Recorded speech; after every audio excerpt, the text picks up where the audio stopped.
know the board hears the other side of this coin, as do I do almost daily, and that's concerns from people who live in the rural areas that marijuana grows are taking over their neighborhoods, that there's armed guards protecting those grows, that there's 500 to 1,000 plants along the fence line or in the backyard next to their house where their kids are playing.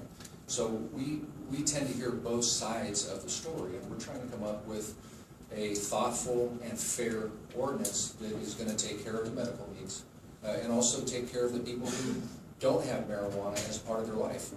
And so I'm really trusting the county council, who's doing a fantastic job on creating a draft proposal, is going to come up with some great solutions. But I want to assure the audience here as well as the board that whatever the final outcome is of the draft ordinance or the final ordinance, there's going to be some enforcement. I just spent a week in Colorado, and just because marijuana was legalized in Colorado didn't mean enforcement went away. In fact, enforcement picked up because they had to regulate it. So the folks that think there's no regulation behind legalization are incorrect. I think Washington, Alaska, Oregon, and the other states are experiencing that. But what I will promise is I'm going to assign experienced deputies to this program, and these deputies will understand the complexities of the issues and are committed to community policing.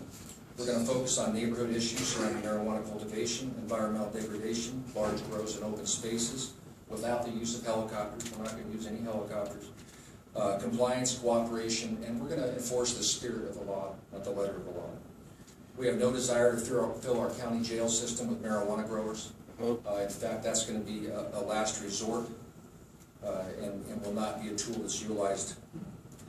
We will work collaboratively with other county departments impacted by this measure, as well as the marijuana industry, and we'll keep accurate data so that we can properly evaluate the efficacy of the program and make sure the taxpayers' money is spent wisely and achieves the goals to which it was intended.